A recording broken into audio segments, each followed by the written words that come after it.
Fallout 76 is getting its first DLC questline in just 2 days' time. Yes, ladies and gentlemen, the wait is finally over. Late last night, as I was trying to figure out what video to make today, someone was like, hey, why don't you talk about what to expect from this DLC quest? Then I made a poll, you guys voted for it, and hey, this video is now on your screens. And in effect, this is going to be a video going over exactly what you should expect from this new DLC questline. Starting with the fact that it comes out on April 9th, that's an important thing to know. I'm going to be going over several things you could find in game that were kind of secretly added in, some of the stuff Bethesda has officially told us, and probably the most interesting, some stuff we found through data mining. For those of you that are like, hey, haven't you made this video? No, I have new information that I certainly have never talked about. There's going to be a couple of pretty massive spoilers, but I will give you fair warning if you want to skip them. For those of you that just want a TLDR, the new questline is likely going to be a mystery-esque thing where you're trying to find the Sheepsquatch. It's going to take you around several locations of the map, and there might actually be a new dungeon or several new locations for you to explore, and also a couple of new weapons or items. But for those of you who decided to stay and get the more detailed version, we have gotten a few pieces of information around this from official Bethesda sources. This is going to be a series of quests and encounters, so hopefully multiple different quests that you can complete and maybe several different encounters you can experience. The core questline is going to be named Lying Lowe, and this is actually taking us back all the way before the bombs dropped. Some woman named Shelly Van Lowe had her brother go missing and she was trying to find him. And we pick up where that trail left off. And from some of the images we have seen, it seems like Shelly Van Lowe thought the Sheepsquatch took or ate her brother. So a large component of this is searching for the Sheepsquatch. Although an important fact, the name of the quest may be indicative of something. It seemed Lying Low, spelt in the way of telling a lie, not laying low. So it certainly seems like there might be some myths or some kind of facade going on here. Everything's not going to be quite how it appears at first glance.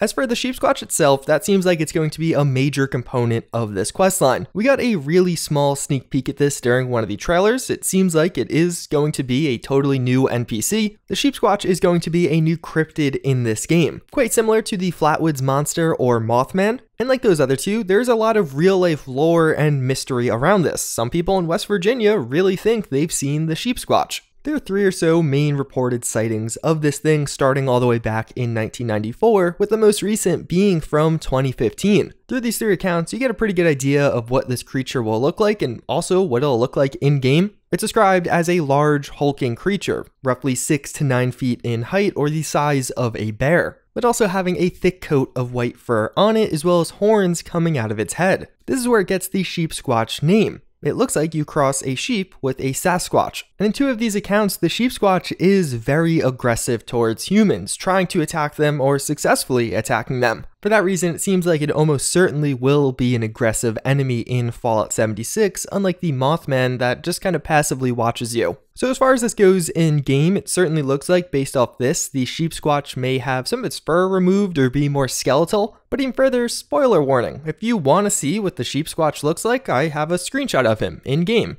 But I'm going to show that, but if you don't want to see it, you can skip to the timestamp on screen now, but otherwise, last chance. So this is him, the Sheepsquatch himself. He actually looks quite a bit different than I imagine some of you were expecting. Looks quite a bit different than what we saw in some of those previous images, but also maintaining some of his core features that make him notable. It certainly looks like he's going to be using a Deathclaw animation set, just based off his size, shape, and how he's actually standing in this picture. I think one reason he actually looks a bit different is potentially the bombs dropping. As I mentioned earlier in this video, the woman searching for her brother was looking for him before the bombs dropped. I think potentially the Sheepsquatch was just a real animal that ended up getting mutated, and that's why he takes on a certain different form here. There also is the potential there are just several variants of this, and this is just one of them. But outside of that, I'd say another point that is pretty important to reinforce is there are 2 major quest lines coming to Fallout 76. The first one is tracking down the Sheepsquatch. The second one has to do with the Pioneer Scouts. So if you're looking forward to some of those dungeons, such as the burrows that has been recently mentioned, or even certain backpacks, those are confirmed for coming in that one, and not necessarily confirmed for this one, although we'll touch on both of those. We also know that some of the other vaults in the game, like 94 and 96, are not part of this DLC, but another one coming this summer. Although relevant to all of that, I have some pretty big piece of evidence I'll be talking about later in this video, if you guys choose to stick around.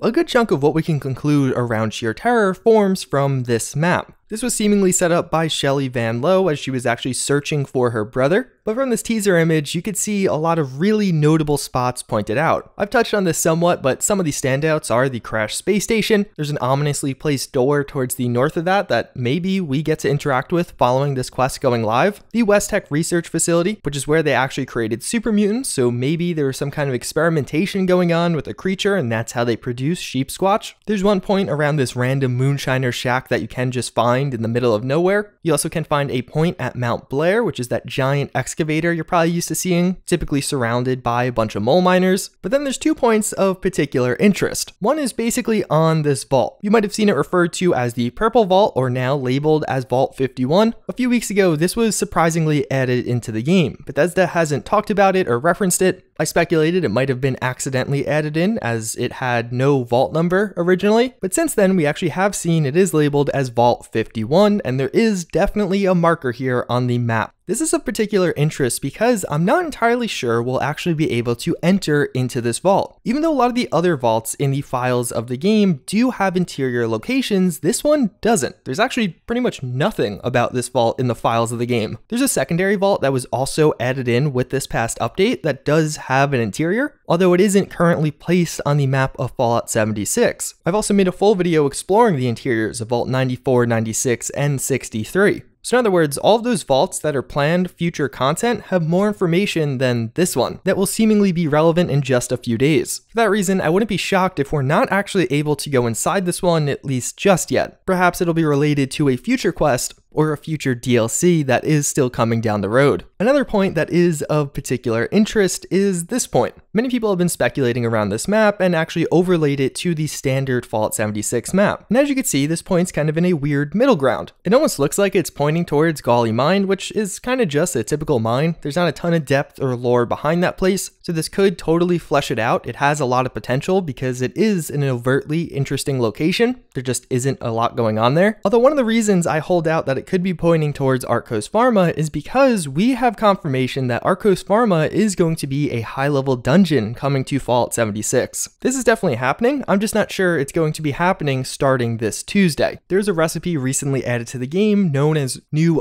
Coast Chem, as well as when you actually go there, as I mentioned in past videos, there's a bunch of recipes that you can actually use, protein synthesizers that don't do anything. In the gameplay, we saw this big underground area. During a recent conference, we saw Bethesda say this about it. And some of the things that we had shared for Wild Appalachia was around the high-level dungeons that we have coming. Nothing to add. That is one of the most visually appealing Fallout dungeons I've ever seen. So I can't wait to let it go out there. It's in the trailer, so you can say what it is.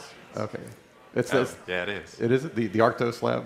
Yeah. Okay, yeah. And in the building itself, there actually are these elevators that are functional but don't take you anywhere. So they'll probably take you down going forward. And overall, looking at all these various locations, I imagine there'll be tidbits of lore to flesh them out, especially at the crashed space station, because at least right now, there's literally nothing going on there. I really hope this door is going to open and reveal a nice area to explore. Although if we do actually get Coast, this will add in a lot of replayability through a high-level dungeon with interesting rewards. But speaking of interesting rewards, that shifts us over to some of the items that are probably coming with this DLC. During the trailer, we saw 2 of these. It looks like we're getting a new sheep costume, and we also saw this thing. Through data mining, we also can discover this is going to be known as the Bear Arm. Outside of that, we do have those backpacks I did mention previously. Recently, people have been digging these out of some of the dev rooms of the game, so we have a screenshot of them. Right now, it seems really likely these are coming with the next questline, but there's a lot of different variants of them. In the screenshots, we see this one associated with that next questline, but in the dev room, we found this one that looks a lot different. Could we get this first one now and that other one later? Also, looking through some of the files, you could actually see a lot of the different modifications you could make to these. It looks like you have some standard changes like the color of them. It looks like there'll be a thing known as a flare, which is probably like a little token item you could have hanging off of it. But then also some other interesting ones, it being armor plated, it being high capacity or insulated, or even refrigerated. We recently saw Bethesda mention that they were thinking about adding refrigerators into this game as a utility item, but hey, perhaps we'll get refrigerated backpacks also. We also recently saw the addition of some paddleball modifications that are pretty cool. I don't even think many people knew the paddleball was in this game, but maybe in the future you'll be able to get a inflated one, or a weaponized Nuka-Cola cherry paddle ball, whatever that means. Although those are just some of the recent additions to the files of Fallout 76. There also have been a variety of things that have been in the files just laying dormant since release that never got used. You can find some textures for a bow and arrow, and also textures for the famous Chinese assault rifle that I imagine a lot of us would love to get in this game. And as far as particularly cool Atomic Shop releases go, these have been sitting in the files for the Atomic Shop for a really long time, and I'm not really sure when they're going to come out. But hey, maybe it'll kick off the new DLC Questline. I definitely would spend money on those. So all in all, that's a pretty good summary of what you can expect reasonably from this. A couple of new items, a couple of new outfits, definitely some new lore to existing places on the map, and hopefully a few new locations for us to explore. Outside of that, as far as the length of this or the quality of the content, I have no idea. I'm going to find out in 2 days just like all of you, but I will be telling you. So if you want to subscribe and check out my content or coverage on that, it certainly is something to get excited for. Although for those of you that did want to stick around to the end, now we could put our tinfoil hats on and go down the wonderful line that is data mining. A big question that a lot of people probably have is, will any of the Fallout 76 DLC actually grow the map, extend out some of those borders? And well, maybe. Because through data mining, you could actually find this. This seemingly is the true Fallout 76 map. The highlighted area in the middle is all we're currently using. So to some extent, Bethesda built out some of those further regions, and it seems like they might have the ability to actually extend those borders. This could end up being nothing, but at the same time, who knows? Maybe for one of these quest lines, all of a sudden the south border will actually get extended a couple hundred yards. Also, you remember that legendary trader that is reported to be coming? There's actually entries making it seem like it's a moving trader, which is really interesting. People have already glitched into the room to which you find him in, but there's a bunch of stuff you could find in the files about him being in a bunch of different locations. And even further, a couple of entries for legendary power armor effects, such as making power armor low weight or almost unbreakable. Perhaps these two are connected. Maybe you could only purchase them from the legendary trader. But either way, that's pretty much going to wrap it up for this one. Hopefully you found it informative. I know there's a lot of information in here, but hopefully you have a good idea of what to expect or get excited for come this Tuesday. I definitely am hyped. I feel like there might be a few surprises with this DLC that weren't there with some of the past ones. Either way, as always, again, I thank you all for watching. I hope you enjoyed this one, and I hope to see you all next time. Later.